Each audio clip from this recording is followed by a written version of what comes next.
And the OBE, I realise this morning, is a very recent addition, Yes. is it? So congratulations. Was it December 2024?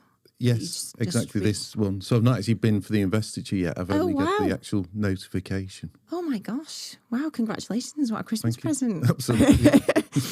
Well, welcome to Focus on the Fun Stuff. I'm excited to have this this conversation together because, I mean, we've been introduced by a mutual friend. We didn't know each other prior to this, and we've just had a conversation prior to this. I know there's going to be so much good stuff, and I guess ultimately, Mark, the reason why other people might know of you most recently is that you had a business called Cardpoint. You grew it very quickly within 6 years, which we're going to dig into. It was doing 20 million EBITDA at the end of 6 years, but there's a lot to dig out from that. What you're doing afterwards to help business owners, and also prior to that, your journey. So it would be great, Mark, if we could start prior to Cardpoint. Have you always been an entrepreneur? Other businesses, what's it looked like? Sure. So yeah, I was that sort of annoying child at school that bought and sold anything and everything. So it's literally one of our aunties worked in a biscuit factory, and they got bags of broken biscuits, and I couldn't for the life of me understand why anyone would give those away. So I sold them instead.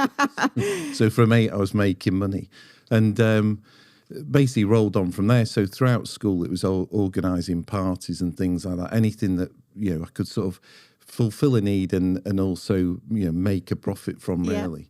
Had a bit of fun at school, so sort of a bit of a ringleader, and we did throw a teacher in a lake, which ended up in my expulsion. But they did let us go back and do our exams, so it makes for a good story. I thought you said prior to this it was nothing bad. Well, we took his watch off and stuff, but it was the last day of term. We decided that somebody had to go in the lake, so he got it. He copped for it. He did, yeah. So that was good fun. But we literally, I got a place at university to read business law. But when I sort of said to our parents, I'm a twin, so everything's done in brothers, and so Right. 2 brothers, one of whom's a twin. I think, and my mum always denies this now, but the look on the face of funding more education for another 3 years wasn't a great look. So I said, I'll tell you what, I won't go to uni, I'll just start in business. Right. So stumbled across bits and pieces of ideas, and then came across one which wasn't bad, which is within payphones. So this is, show my age, but going back in time, there used to only be BT you could get a phone from.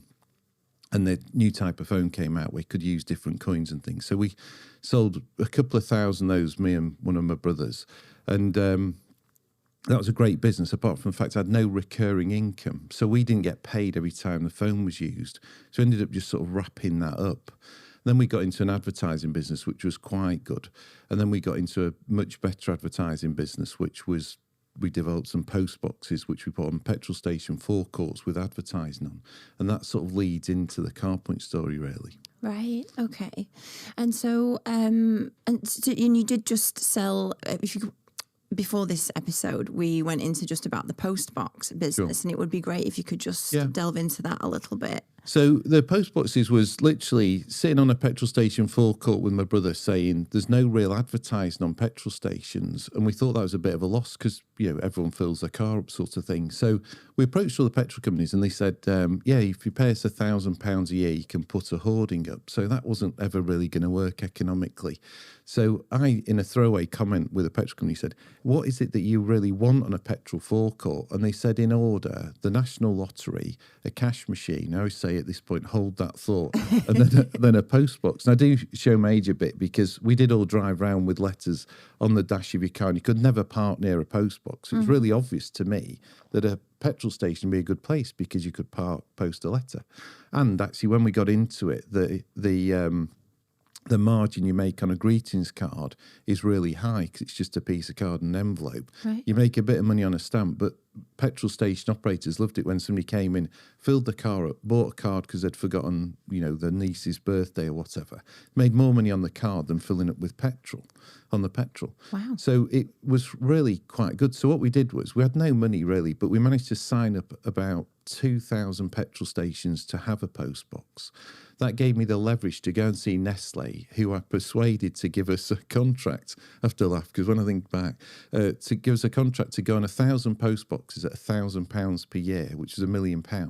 If we installed 1,000 post boxes, the problem was we didn't have the money to put the postbox up, but we had like this piece of paper. So was there a deal with Royal Mail separately as well? Yeah, so I had to do the first year of a law degree at night school to figure out how to read a law library, to figure out the nuances of the Telecommunications Act, which says, well, I couldn't get a straight answer from a lawyer. So Wow. I figured out by working this out that the Royal Mail are compelled to collect from a postbox, providing you pay them an annual fee. So we could actually install a postbox, provided we used their key and locking mechanism, and then put the requisite notice on it. Royal Mail would turn up and collect the post. So by the end of it, we had 1,200 postboxes, and we were doing, what were we doing then? We were doing about, there's 100 letters a day. So we're doing 100,000 letters a day through the postboxes. But again, we didn't make any money from that. We just made the money from the advertising. So we sold that to an outdoor advertising company, which was quite a funny story as well, because they made us an absolutely cracking offer to say, at this point, we only had 3 or 4 postboxes to sort of prove the concept. Yeah, yeah. And I phoned my brother with this offer, and I was physically shaking when I was ringing him because it was so good. And he said, rip their arm off. Let's take the money. And I said, no, we never accept the first offer. It's one of our mantras in business. So even when we were selling his car a few months earlier for like £300, we said, no, can't. The guy offered him 260 something. Said no, and got 280 because we never accept the first offer. So I spent a week not speaking to the buyer, and I wanted to ring them every day. No, I can't ring. And eventually the guy rang me and he said, really disappointed to have not heard back. And I said, well, if you're going to throw derisory offers around and not be serious, then we're not going to deal with you. So they doubled the offer. They doubled it? They doubled it, which is already a good offer. So we absolutely made off, with some money on that one. Installed 1,200 boxes under them and working for them, which was interesting. And then we sold that business for them to the Royal Mail because the Royal Mail bought it as a defensive measure because it had got quite big. And the company that doubled the offer, did you approach them with this concept? Say, this is what we've got. Yeah, we had the piece of paper from Nestle. We had thousands of petrol stations signed up. So it was a bit of a marriage made in heaven for somebody that already had a sales force selling advertising. So we sold it to a company called Morrow Farrell Adshell, who were bought by Clear Channel. So it's Clear Channel, who were the biggest outdoor advertising company in the world. And they just saw it as a really good proposition at petrol forecourts. Petrol forecourts then were just getting into good retail. So there's quite a good story, I think, about being in business. And like when sometimes you think something's not going quite according to plan, but you've got to sort of face up to it. Yeah. So we installed the very first postbox, and it was in a BP in North London in Belsize Park. The chap was called Mr. Al Hersey. Very nice man. So we put this postbox up, and the advert from Nestle was a cup of coffee with beans spilling around it from a jar of Nescafe and a Kit Kat, and the campaign was called The Best Break. So we put this postbox up in the morning. There wasn't a lot of health and safety when we look back to say that there was a lot of fuel about. We used like a normal drill, didn't cone anything off. It was Nigel, my brother and I, who actually fitted the first few, right?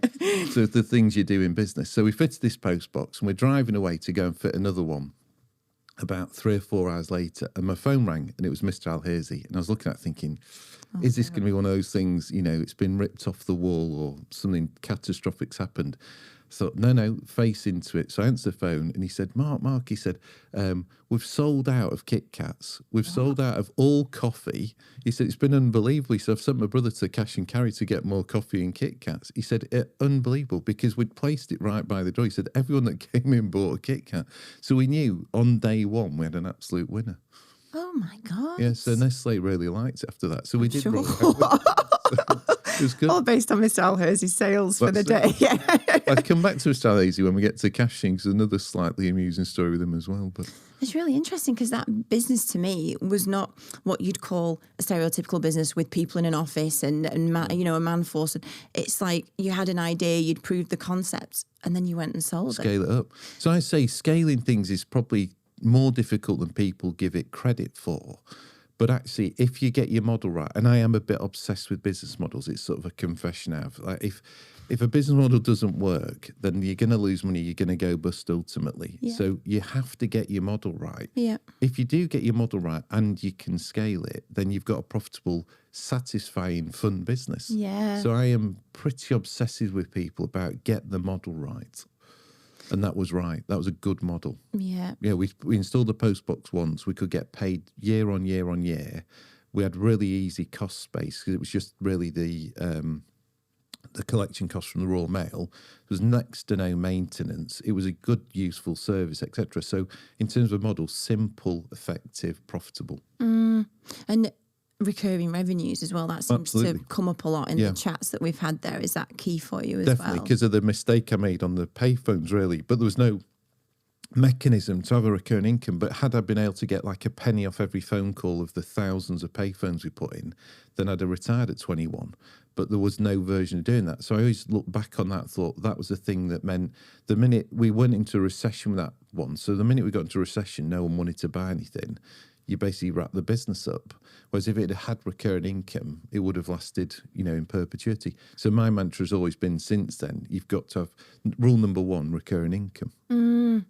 And also the thing I take from this as well is that when you say like, well, we wrap the business up, and it would appear that you and your brother had many different kinds of business, different ideas. Like you don't get attached to the one thing. It's like, we're doing this. Oh, well, we'll close that. We'll do something else. People talk about the business like their children. They're not their businesses. So I sold a business for a lady a few years ago. She had 500 salespeople, fantastic business. Started it on her own in a garden shed, and her husband and her and she both were working, and it came to a point where either he had to give up his job or she had to give up the business, and they decided that he'd look after their 3 boys and she'd carry on in business, which was a good move subsequently.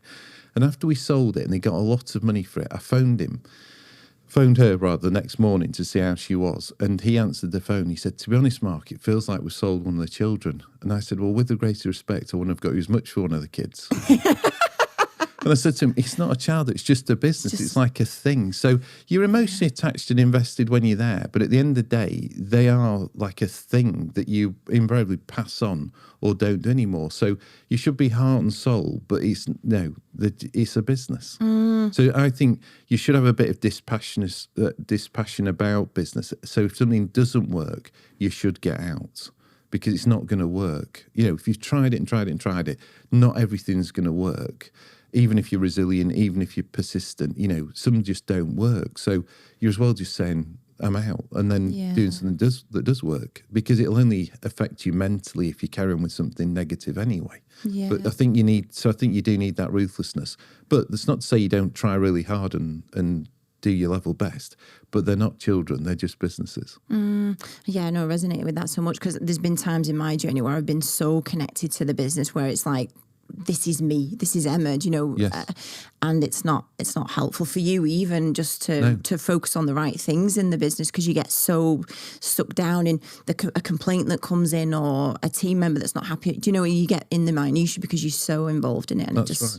Yeah, you've got to be a bit more disconnected in a way. That's right. Yeah, but I'll still remaining passionate and committed. But you've definitely got to.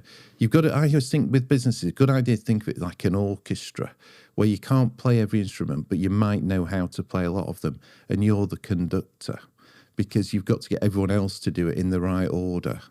And if you look at it like that, you can't. If you were a conductor and somebody didn't turn up, you couldn't say, "Don't worry, well, I'll do the cymbals."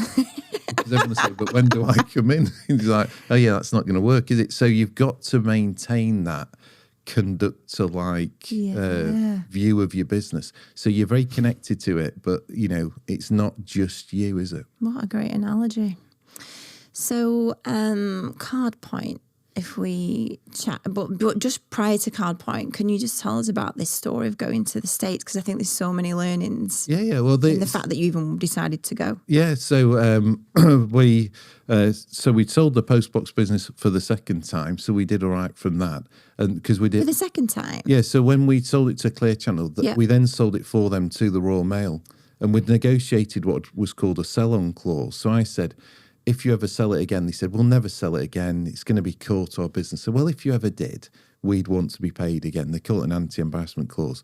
And that was a real sticking point the night before we did the deal, actually. Actually, just to tell you a bit about that deal, because your listeners and viewers might like it. So the night before we were going down to sign the deal, they decided to knock that clause out. And I said, well, we're not doing the deal unless that clause stays in. Right. And I rehearsed back. I said, well, if you're saying you're never going to sell it, then there's no harm in having the clause in. And thankfully, 36 months later, it came good for us, and it only lasted for 42 months. So we're just inside getting paid again. Wow. But the morning that we did the deal was also interesting because we went down, big signing ceremony. They handed us what was called a counter check each. This is, again, back in the day. Now you just transfer it. But you used to get a banker's draft. And banker's draft is effectively cash. And they looked at this and said, hang on, we've got 2 counter checks. And the guy said, well, that's what the bank gave us. It's as good as cash sort of thing. So, fair enough. It's unlikely to go, not clear the bank. So anyway, my brother banked with Yorkshire Bank, who had no office, no branches in London. So he couldn't put his in the bank. But I was with Santander, or Abbey National at the time, and went to pay it in and said to the lady behind the counter, can I pay this in? I said, it's apparently as good as cash. She said, well, it's a counter check. I said, so can I draw on it today? She said, no, but you can specially clear and have the money tomorrow, but you have to pay a fee of like £20. I said, all right, we'll just take out my account. She said, I can't. You're overdrawn. Your overdraft. We put that out of money, so I couldn't even clear the check. So actually, they upped my overdraft by 20 quid so that I could clear this check and have the money. She extended the overdraft. Yeah, in the branch, because I was paying in so much money. She's like, all right, well, we'll do it. Yeah. So, but I'll never forget, because I was like, we couldn't have been any lower than like over your overdraft on the day we sold the company. Anyway, so roll it forward, got paid again by the other deal, and we were sitting there and we had, a nice office, cars, phones, computers, but no actual business. So I said to my brother on a Thursday, I said, all good ideas come from the States. So let's go to the States. We'd never been. I was 29. So let's go to the States and look for an idea. So on the Monday morning, we got the 2 cheapest flights to Washington and then to New York. And we basically walked around all week looking for an idea, writing them down. And every morning we sat in this big coffee shop in the bottom of the hotel, big mug of coffee, reading the paper on settees, like nothing we'd ever seen in the UK. And my brother said, that's a good idea. It was called Starbucks. And I said to him, it'll never take off in the UK because we're a nation of tea drinkers. And he's never forgiven me. Mentioned every time I see him. But I did talk him out. We reckon we could have had the European franchise for Starbucks for about 50,000 quid. But we decided that wasn't going to work. I actually said words like, no one's ever going to pay 3 quid for a cup of coffee. Yeah, literally just have this morning. Yeah. Exactly. So, but fortuitously, it was warm. It was July 99. And we were looking around and we went in this sort of corner shop, convenience store, and to get a cold drink. And whilst Nigel was paying for 2 cans of Coke, there was a cash machine that I thought was interesting because it was inside. We didn't really have internal cash machine in the UK. So I put my Abbey National card in. It charged me $3 to get 50. And I said to him, that's a good idea. So apart from loads of other ideas we saw, we brought that back. And 9 months later, which was March 17, 2000, we got the first machine live in Mr. Alhers's, where we'd put the first postbox. No. So I'll tell you in a minute about his... but it was good. I mean, I do just want to just pause a moment on this trip to the States. I think that's quite unusual, not in a bad way, but just that's quite a wow thing to do, to go, let's actually just spend a week going looking for ideas. Did you go there with a plan or just to immerse yourselves? And we just thought it'd be full of good ideas. We didn't have a job effectively, did we? So we had some money and we didn't have a business. So it was like, well, there's worse things we can do. I mean, but our wives both thought we were mad. Yeah, they were like, oh, apparently they're going off to get a new business idea. When we brought one back, they were like, that's quite impressive, actually. Yeah, well, you did it. That's what we were going to do. So, not like coffee one, that would be rubbish. Yeah, I mean, but that's what I think entrepreneurs should do, because I think you have a sort of a different mental outlook. So I watch adverts on the TV and I'm sort of picking them apart. And a while ago, I bought a card and it was it had the year and the age on. And that's a terrible model because you can only sell that very, very specifically for 1 year. It's it should say 1960 or 56 or whatever the age was. Do you know what I mean? Yeah, Not both, because you limit your market. So I spend my life looking at stuff thinking, that's wrong, oh, that's good. So I think, to me, it was pretty obvious. Go to where there's loads of ideas we've never seen before and have a walk around and something's going to catch your eye, hopefully. And I've done it since and not come back with stuff. But I think that, not necessarily immediately, but over time, things come to you. So, but I'd encourage people to just travel if you can. And we got really cheap flights. We stayed in like a really cheap Marriott, You got the tube everywhere, the metro, whatever, you know, subway. We didn't do it on like a big, big budget. It was like there and back, walk round every day. Just being curious, ultimately. Right. Just sitting back going, what about that? What about that? That looks good. No, things, just looking at everything. Yeah. So the card idea then, you said you had the first machine 9 months later, did you say? So what happened in that 9 months to get things started? Well, there's a really good lesson there for businesses. And I do tell this a lot, so thank you for the reminder, because I've not told this for a while, but never mention a competitor. So what happened was, to get it going, it was quite complicated. And back in I'm sure it was. So because it was the domain of banks, and without delving into too much detail, there's basically people who issue cards and people who dispense cash, and are often one in the same. The way the system works is if you use your NatWest card in a Barclays, they settle with each other overnight. They're trusted parties. We're an independent company now, and everyone's looking at us thinking, "Whoa!" But the good news was we were giving the money out, so they weren't at risk. So we basically needed a sponsor bank, and we were going all the way down the line with this particular bank and this processor, right, to process transactions. And we went to see this company who. One of the processors who stupidly said, of course, you'll be talking to our competitor, and gave us their name that we'd never heard of. And I suppose you'll be going with that other bank who are also competing with us, gave us their name. Exactly. Taking notes. Left there, rang them, ended up signing up with them. So I always say to people, never talk about your competitors. You're just advertising them. Yeah. And they lost millions and millions of pounds worth of business from those throwaway comments, which was stupid. So we managed to get it live, and we literally installed the first 3 machines ourselves. And it got live, the first one, because one got live before the 2, on that evening of March the 17th. And literally an hour later, the guy at the bank phoned me and said, "You've just done your first withdrawal." So by the time I'd left my office and got home, again, I knew I had an absolute winner, because we'd installed it and put the cash in, but had a bin bag over it. So as soon as I could phone Mr. Alesi and say, "Take the bin bag off," within an hour, somebody had used the machine. And we'd earned our first £1. So, and funny enough, I went to see him a few months later. The slightly funny story was that I said to him, went to him and I said, "How are things?" And he said, "Actually, business has been really good." I said, "Oh, is it? Right. Any particular reason?" He said, "Well, I don't know, really." I said, "When roughly did it get really good?" He said, "Well, about the middle of March." I was like, "Well, around the 17th, when the cash went."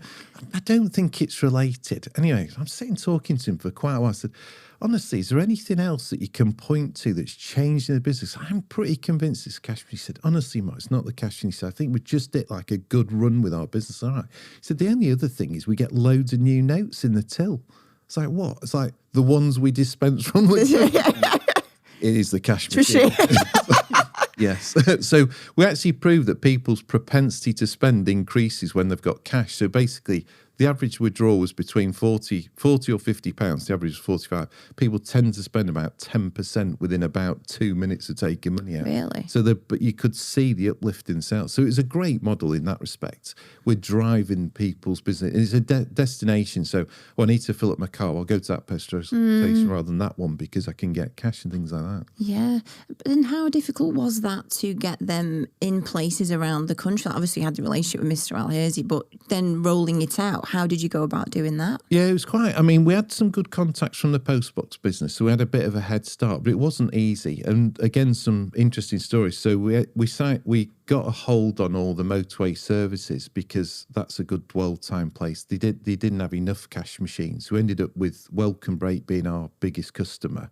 And we did sort of specialise in petrol forecourts, but we did a lot of convenience stores. So it was literally just going and talking to people, looking where there weren't machines. And then we got really sophisticated with it. So this is my thing about business models.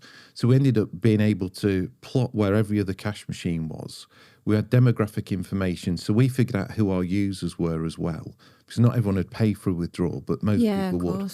So what we then did was we overlaid like the nearest machines, the demographics of who lived there, whether there's a bus stop, a tube station, if it's London, etc. And then we could plot by postcode where we could do with a cash machine. Wow. So we literally would turn up on a street in a town and say, we're going to put one here somewhere. And it was just a case of in which retailer. But then we got even better at it because we then figured out that actually where there are lots of cash machines is where people go to withdraw cash. So we ended up with loads in like Leicester Square where there's already loads of machines, but they all got usage. So we had different versions. And then we listed it on AIM, on the stock market, to raise money to do acquisitions and grow the business. And we ended up buying machines from banks and converting them to charging, which was good. So we ended up with a whole raft of machines. We ended up with 6,500 machines, and we got it live in Germany and the Netherlands as well. So that my point about scaling is if you've got a good and replicable idea, albeit the business models were different slightly in Germany and the Netherlands, it was still... people want cash in convenient places and will pay for the privilege. And had you ever listed a company on AIM before? No. The way I did that was I said to my brother, right, we've sold one, we've used our own money, we had interest from private equity, but this is, over 20 years ago. So the private equity landscape was different. It's a lot friendlier now, I would say. It's more what they used to call venture capital. So I read about this and I thought, I think we could do that because we naturally, my brother and I, have always been quite good at presenting the businesses and selling to people. So I said, I think that'd really work for us. And we retain control. We can raise money. We can really grow it. So I read the Financial Times every day for about 6 months to figure out who the brokers were. And there's one called Beeson Gregory, a guy called Andrew Beeson. So I wrote to him, again, show my age. I wrote him a letter saying, we'd like to list this business. He invited us in. And we ended up listing it about 6 or so months later, going through all the motions. We won awards for presentations. We were oversubscribed. It opened up a debt facility as well, so we could leverage the equity we'd raised. And then we basically, by the time we listed, we'd self-funded 188 machines. They cost about £13,100 each. So we'd put a lot of money in ourselves. And then within 6 months, we'd got up to 300. We did an acquisition 6 months and a day, so we'd gone to 400. So within 6 months, gone from 188 to 400. The following year, we bought Securicor or G4S's estate of 1,232, and we'd grown another 400. So by 18 months out, we'd tenfolded the business. We'd gone from 188 to 2,000 because I could prove we could scale it. Yeah. So, and then we went on and bought 816 machines from HBOS, Halifax Bank of Scotland. That cost us 50 million. Then we bought our biggest competitor for 90 million. So by that time, we'd got the Netherlands and German businesses live as well. Wow. So it was really interesting. A great recurring income business. And what we did deliberately, to your point of the interview, is we came up with the acronym that people work with you for fun, achievement, recognition, then money. So basically, you can pay people a lot of money, but if it's no fun, they don't achieve anything and no one says thank you, they'll leave anyway. But actually, if it's great fun and they achieve stuff and they get recognised, they'll work for less because they say, I know I could earn more, but I love it here. So we thought, right, let's make it loads of fun. So we did loads of fun things. We had loads of celebrations. We had a summer Christmas party because I noticed that people talked about the Christmas party for 3 months before and 3 months after. So really? I thought, if I put a party in the middle, then we're either talking about the one we've just had or the one we're going to have. People say to me, you're always having a party. I said, well, I only have 2 a year, but it feels like more. And we did everything we could to make it fun. So we never in 6-7 years paid any overtime to anyone. People used to work all the hours. We did pay bonuses. We did make everyone shareholders after 6 months. So people made a lot of money out of it, which is good. We were glad about. But we had a really good, fun business. And we made it fun for the customers. You know, we tried stuff. We did stuff. We had competitions. We ran a competition to... I read this book about Pike Place Fish Market, if you know about it. So great. Yeah, Fish, the book Fish. The throwing the fish. So I wrote to them. About culture in your business, That's it, teamwork. You've got to trust the other person you're throwing the fish to. So I wrote to them and said, we're going to have a competition and send 3 people over. Can they come and see what you do? So across the company, we had it ran for about 6 months answering questions, doing this, doing that. 3 people, we sent them over. The Pike Place guys took them to like the football games, the basketball, you name it, spent a week with them. Oh, wow. And we really galvanised the company behind that. And everyone, even though 297 people didn't win the prize, everyone was pleased that, 3 people went, and the loads of pictures, and it went on for years, stuff like that. So I think the deliberate creation of fun it's not contrived. We said, let's have some fun. What can we do to have fun? We'll do this, we'll do that, we'll do the rest. And that, we think, engendered loyalty. So that reduces your costs anyway. Yeah. Better better experience for your team, better for the customers, more profitable for the business. Yeah. And so just to clarify here, because I know we haven't said it, but you just mentioned it, you had 300 employees. Yeah. Like, this is a huge... Had you had such a big workforce before in a business? No, but again, it was done in stages. So it didn't seem a lot to me at the time. Right. So it sounds a bit peculiar, but it didn't really phase us, I don't think. It's quite interesting, actually. I do joke about it because I do find with anybody that works with you, they tend to have what I call 2 human resource issues a year. So like the cat's been run over, or, they've broken their thumb or something. Everyone has one about every 6 months. Thing is, if you've got 300 of them, that's 12 a week if you do the math. Yeah. So I did have 2 chairs outside of my office, and every morning there was invariably 2 people saying, "Can I have a quick word?" Really? So yeah, when we sold out of that business, my brother and I put someone into another business, and he had about 30 staff. And after a couple of months, because we sort of went our separate ways in the business sense, I said to him, "How are you getting on?" He said, "Yeah, fine." He said, "It's just that there's a lot of human resource issues." I said, "Yeah. I remember, because, everyone has 2 a year." And he said, "You've got 50 people. Yeah, you've got 2 a week sort of thing." He said, "Yeah, that's about right." I said, "I wouldn't mind." I said, "But you used to have them as well." And he'd never realised he used to come in twice a year. Yeah, because Yeah. He used to come to me and say, "Oh, this happened." I'm like, and he said, "Yeah, I never realised I did it as well." So everyone has 2 a year, I find. So people are great, but you've got to be able to sort of, to that earlier point, keep yourself a little bit back from getting too emotionally invested in all of their problems. Yes, especially when you scale it up. Totally. Oh my God.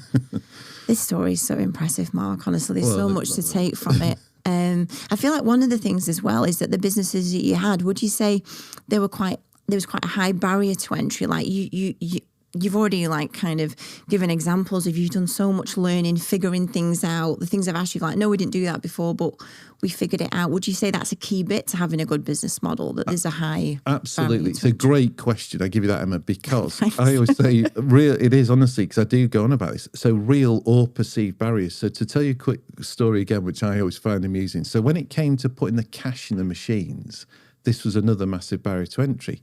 So our first machines, typically you'd put £25,000 in. So when we had 3 in the first 2 days, so we were looking at it thinking, right, we're going to have to put 75,000 in between the 3. Then you need the 75,000 you're going to put in as that's dispensed.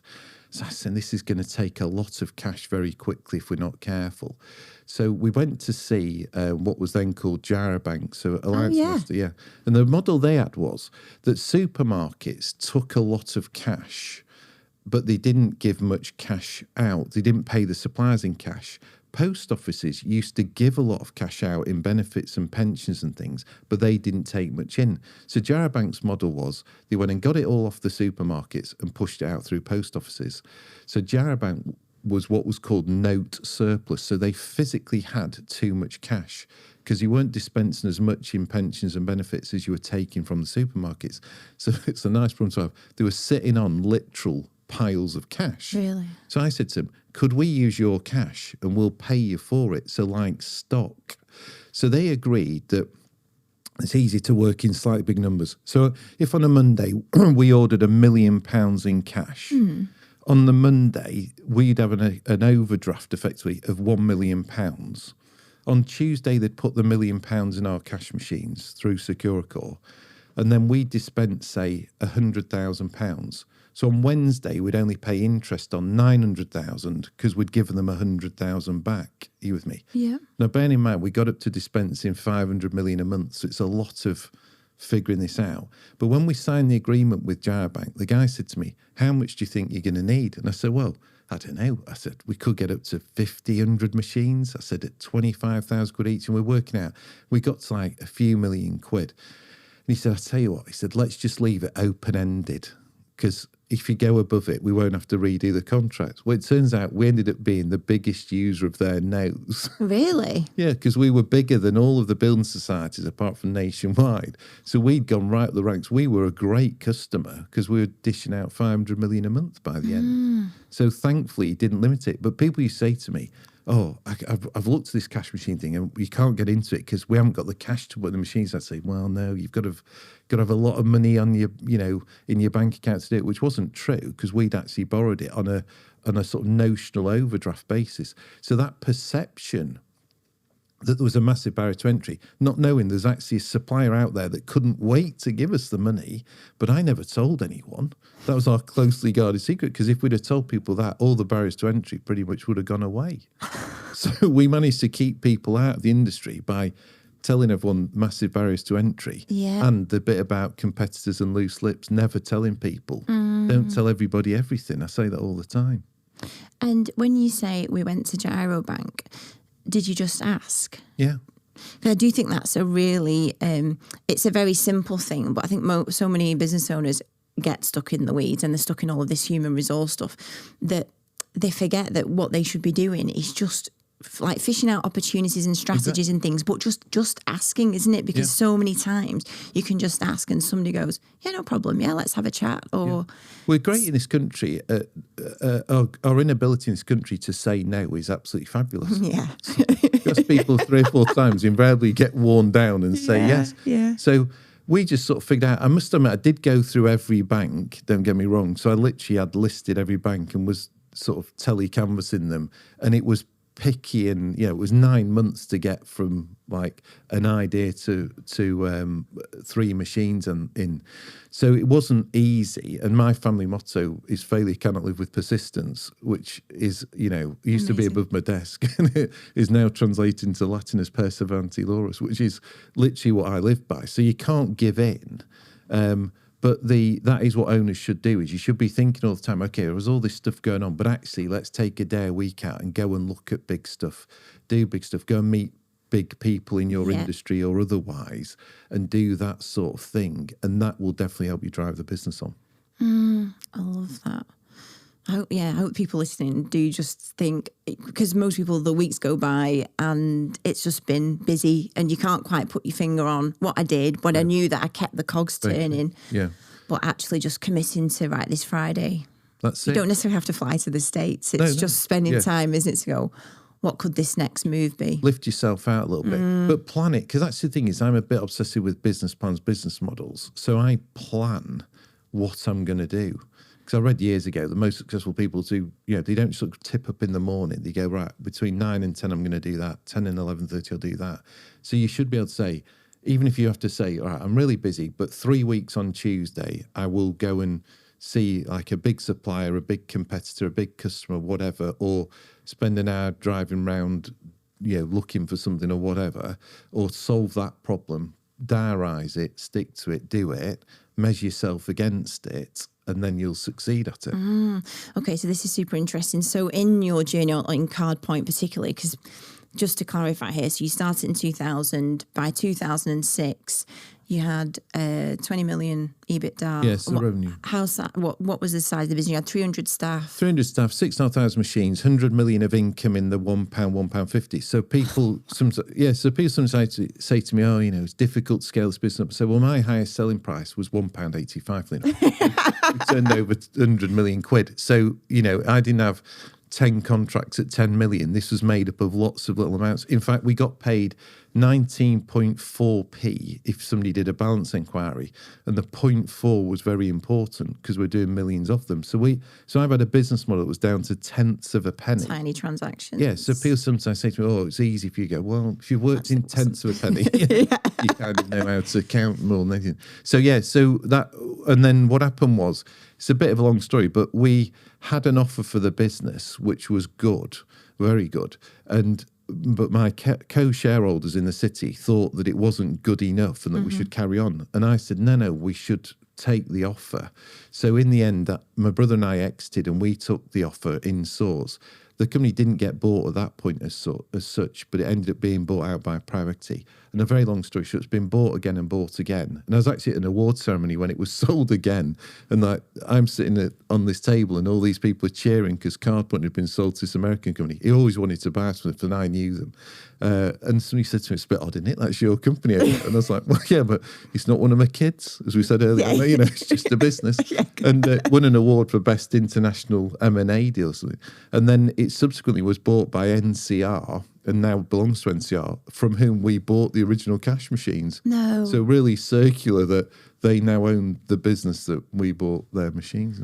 So, Wow. yeah, so it's now part of the biggest cash machine business in the world, manufacturing service provider. Oh my gosh. Do you think that's a more difficult business model now with... Oh yeah, terrible compared to, because at the time, you know, everything has its moment in the sun. Yeah. Because at the time we were cash rich, time poor as a society. I'd say now we're time poor, cash poor, time poor even. So not as good. And and the reason we thought we should take the offer, being honest about it, is we'd signed up. So another slight aside in terms of amusing stories, I find them anyway, is one of the motorway service operators we'd signed up, when we first did the deal with them, because no one else had ever offered them machines, I wrote to them and said, right, so it's been to see him a few times, said, here's our offer, which is we'll put the machines in for free. So this was what differentiates our business model. Because we'd sold our other business, we could afford to do this. So it was the best model, right? Which was we placed the machine, but we kept all of the income until somebody did 1,000 withdrawals a month. So if the petrol station did 1,000 withdrawals and we'd earned £1,000, so we were in profit on that machine, the way we accounted for it, then basically we'd give them some of the transactions after 1,000, which was typically 10p. So if somebody did 1,500 transactions, they'd get 10p on 500 transactions, they'd earn 50 quid. It's not a lot, but it was a sort of, you know, if it goes really well, you'll get something out of it. Yeah. But bear in mind, they're getting the increased spend in the surrounding retail. So that's the main driver. So I wrote to this motorway service company and said, we can do that model. We'll pay for everything and you get 10p after every 1,000 transactions on each individual machine. Or, given that you're big and much cleverer than us, you can pay for the machines and we'll just take a small amount for operating them. The guy literally told me, no, in a vernacular way, if you want machines in our motorway services, you're paying for them, you're taking the risk, etc. So they signed up on that basis. We were very happy because that meant we kept all the income. They went fantastically well, better than they thought, and they didn't earn a lot out of them. And all of our competitors, as competitors came in, kept going to them saying, we can put these in for you and you can earn a lot more money. Right. But he had a contract with us, which was watertight. So he used to come and see me, not many customers did, and he did used to shout and scream a lot about, you know, we'd got such a one-sided contract. And I'd say, well, I've got your reply here where you told me in no uncertain terms that you weren't prepared to chip into the cost and that we could take all the cost and it was all our risk. I said, which is what we've done. So the thing is, when we came to have an offer for the business, this contract was never going to be renewed. Believe me, he was not going to sign a new contract with us. So we were going to lose a lot of our profit. Wow. So we had a really good offer and we had a really big customer who wasn't going to be there anymore. So we said we should take that offer. But our co-shareholders said, well, we think they might renew or it might go on. I was like, he's not going to renew. You've not dealt with him. Yeah. He's an unhappy man. He's happy that it works, but he's unhappy with the deal. About his decision. So it was a good time to exit. Wow. And I just, sorry, we got sidetracked there, but I did just want to pick up on, you know, your journey of the 6 years. And you just mentioned earlier about you read many years ago that what gets successful people know what they're turning up to in the day. Just can you, because what we do at MyPA, like diary management, scheduling in your focus time, your most important tasks, like how did that translate for you? Did you have something that the way you ran your diary, how you committed your time? Yeah, ruthlessly, really. Nice. So just Good word. Yeah, there's no other way of saying it really. Like, and also I say a lot, and it sort of drives my wife and children mad. Yeah, if it's not in my diary, I'm not doing it. So it's like I say that. Yeah, it's true. It's like if they go, well, you weren't there. I go, one in my diary, because like you can't just say, well, can you do that 11 on Thursday? Go, I'll have to look in my diary. It drives them mad. But the thing is, then I will do it. Yeah. Otherwise, it's just head trash, isn't it? Of like a mushroom, it's like floating around. Yeah. I can't be doing that. Yeah. So just real, and also prioritization, like important and urgent and not important and all the rest of it. So just sort of always figuring that sort of stuff out.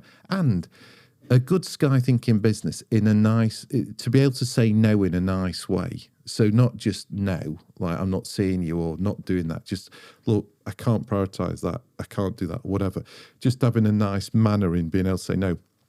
And that translates into when somebody comes to you with an idea that's not that good, but you don't want them to not come with the next one. Yeah. And I see a lot of owners who just go, oh, that's a rubbish idea, you know, sling your hook. And then the guy will go or the girl will go and work somewhere else and could have a belter.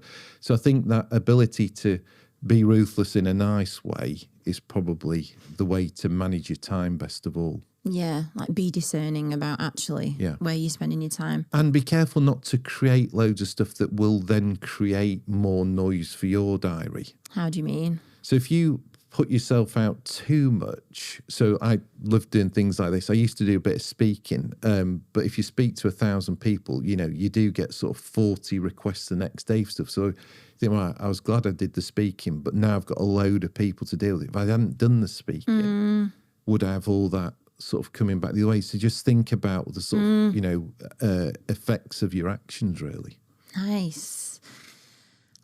So I read that while you were, I don't know if it was specifically in the Cardpoint journey, but that you wrote a 40-step plan. Is this as you were, is this as it was happening, or in retrospectively, this 40-step plan is basically the things you did to make your businesses saleable, exitable? Yeah. So what happened in the car?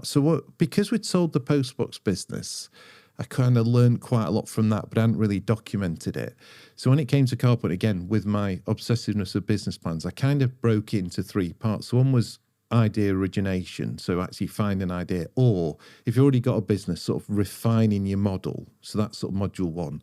Module 2 is fast growth without running out of cash, so not overtrading. And 3 is how to exit. So they're all intertwined. So what I basically did was put it down into sort of 40 logical steps. And then actually what happened after Cardpoint was a few people said to me, how did you do that? How did you like think the idea, grow it, and then exit? So, well, because I wrote it down. So then that's what I've been doing ever since, is going into businesses where typically they've got an idea, but they've got a business and it probably needs some refinement. They want to grow it because that'll create more value, and they want to exit. So they've pretty much sort of rolled into doing what I'd done in Cardpoint for other people, really. So yeah, it's just that sort of discipline of following a process. You know, the process works, follow the process. And sometimes it goes a bit out of order, and sometimes you have to have more emphasis on certain things. But as a rule of thumb, it's just a process. So if somebody wants to sell a business and they follow the process, I can get them a sale. It's just a matter of price and time. And invariably you can get more for it if you followed the middle part of the model or the module, because that's about growing it, which is going to generate more profit, which is going to get you a better number at the end. Growing it in size, in profitability. Yeah. So oftentimes it takes somebody to come in from the outside. I'm not particularly clever, but because I'm looking at it from a different perspective, and I've had the very fortunate career that's allowed me to look at a lot of models, as in my own, getting them wrong, you know, like the payphones, you know, getting some right, looking at lots of other people's. It's amazing how common the themes are. And back to the point before about just get out there, write to people, you know, don't be afraid of people saying no. Yeah. Actually, just being able to overlay like a sales process. In this country, we're not that good at learning how to sell or applying ourselves to it. And actually, we're also rubbish at saying no. So we've got like the perfect storm in this country. Honestly, but people don't realise it. So somebody once, I did a stint with an aerospace business, which we listed as well. And one of the guys said, "You're just like a photocopy salesman." I said, that is a compliment. I'm relentless. You know, I will figure it out. I'll sell them to people. He said, yeah, but we're like aerospace, we're high tech. I said, we still need to sell more. And they did. And they were rubbish at selling, but they got good at selling because of the stuff I showed them. So yeah, it's interesting anyway. So I do think that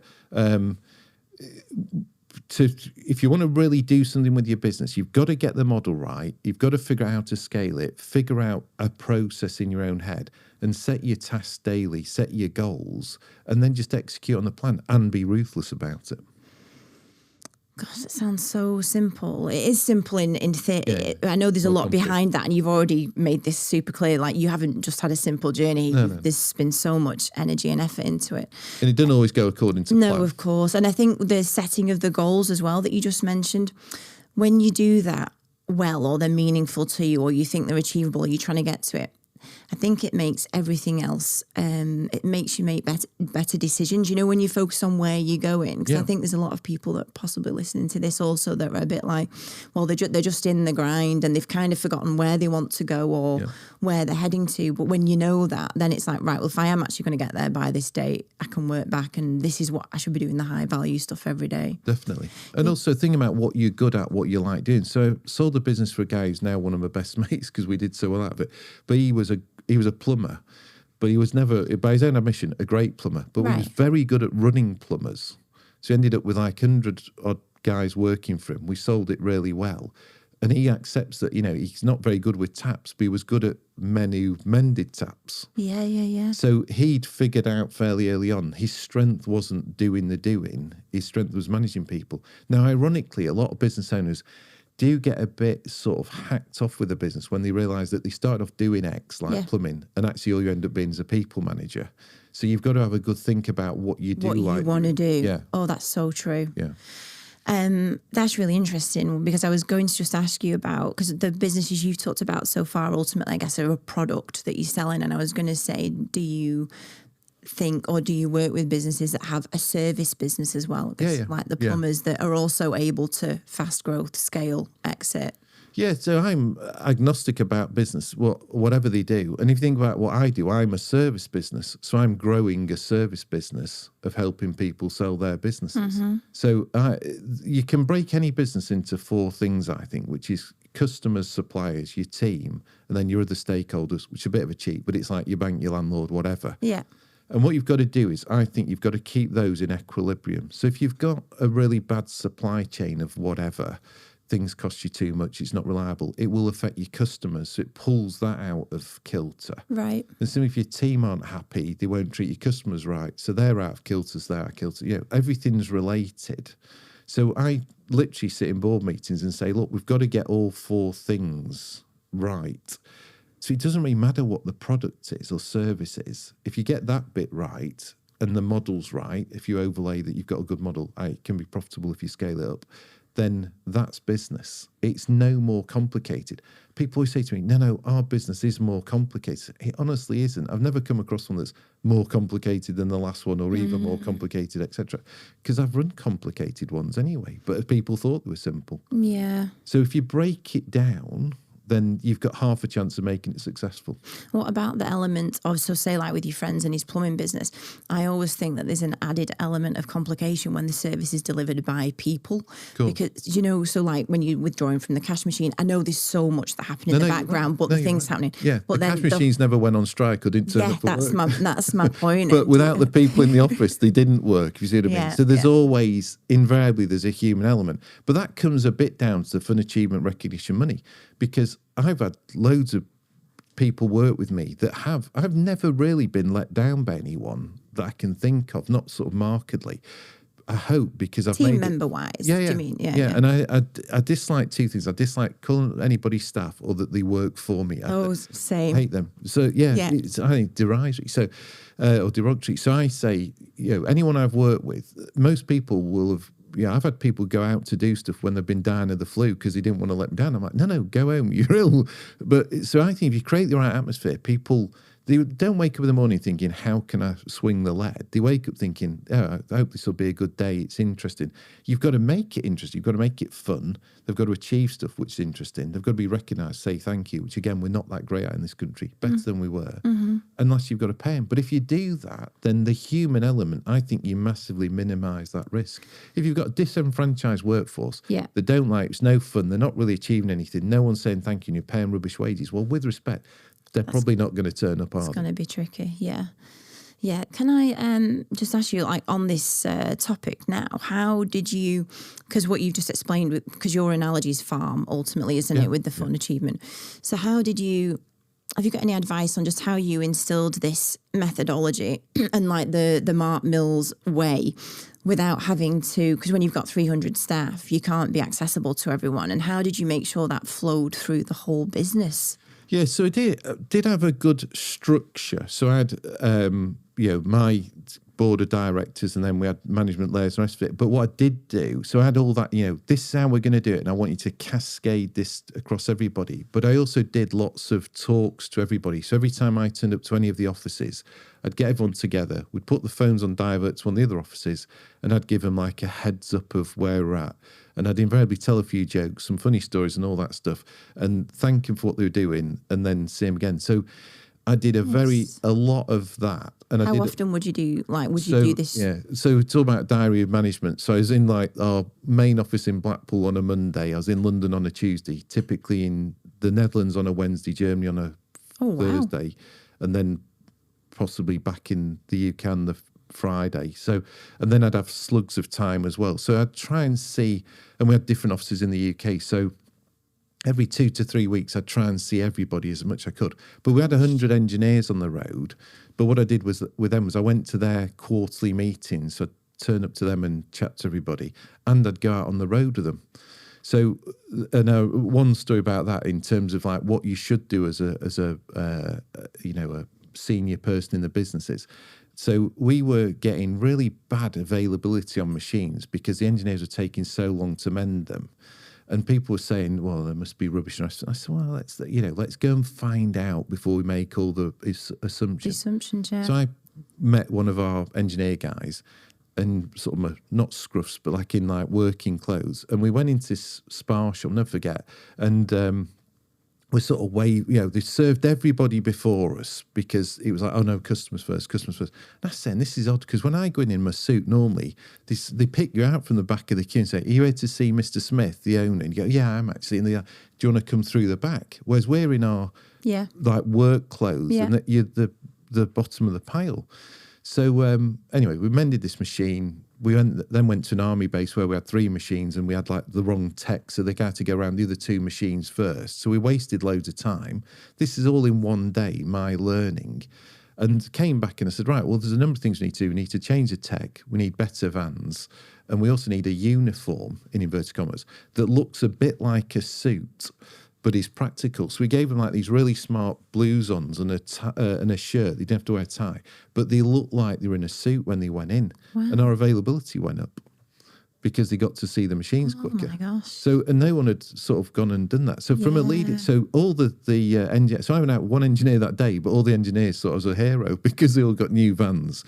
They got better tech and the job was better. So we'd actually thought of getting rid of all the engineers and outsourcing this. Yeah. And actually on the back of that, I went to see them all and said, listen, we're keeping you because I can see you do a great job. And those guys, we had the best availability in the industry because they're all motivated. They all loved what we did. And I kept in good contact with them all.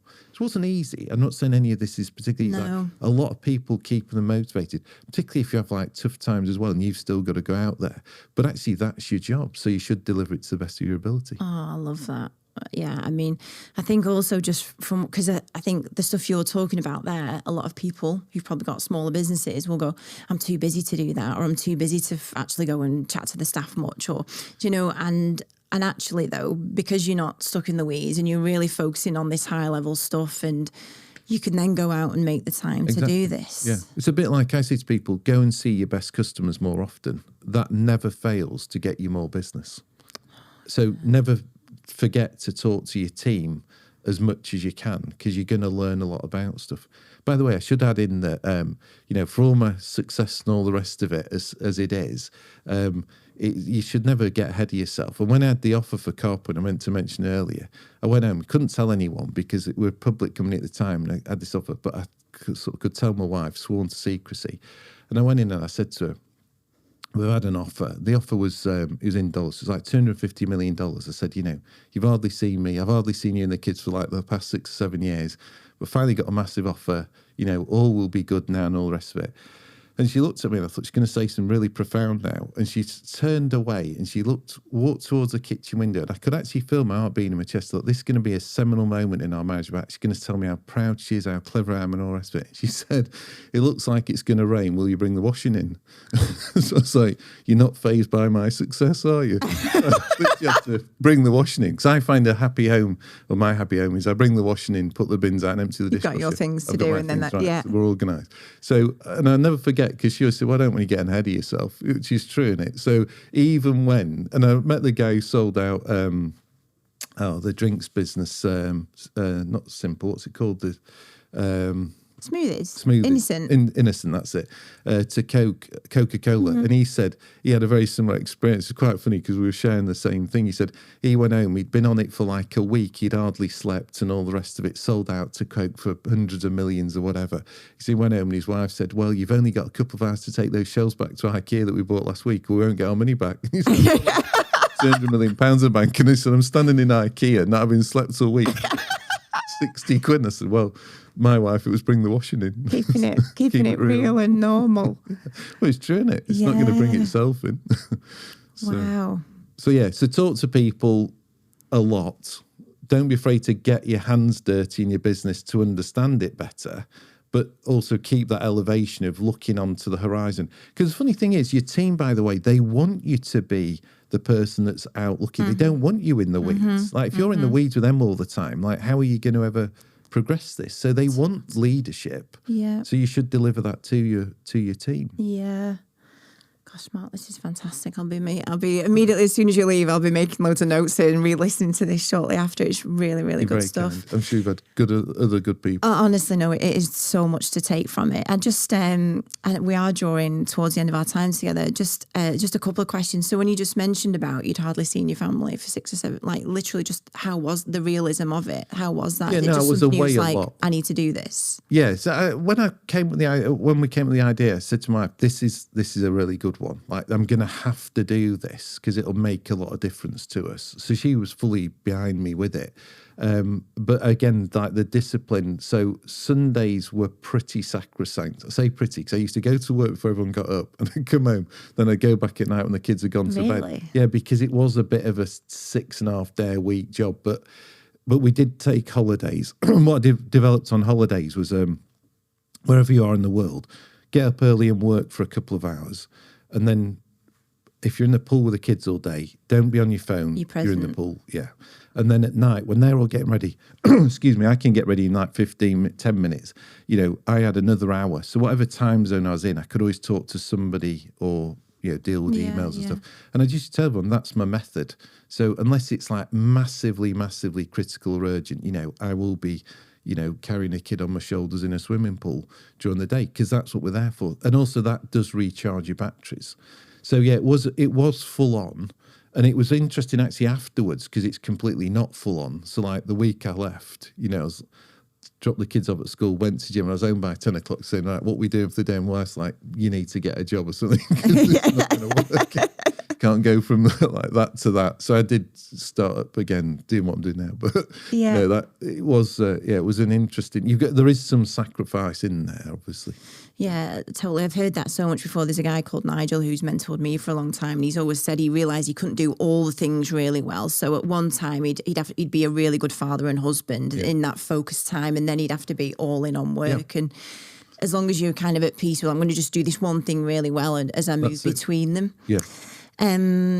So now, Mark, you are you're working with business owners directly to help them scale, grow, refine, exit their business. Yeah. So sometimes it's more just helping them beef it up, but invariably there's an exit plan, and I like that model because I'm a completer finisher, so I like to go in, do it, define timetable, get them sold. They then get their, you know, dreams fulfilled of what they wanted out of their business. So it's interesting. So I get to see loads of different models, get to interact with loads of different people, and all so I deal with a few companies at a time. So I'm seeing lots of different things in the same week, and then helping people to get out. And also because I've been through private listing, trade sales, used debt, and all that good stuff.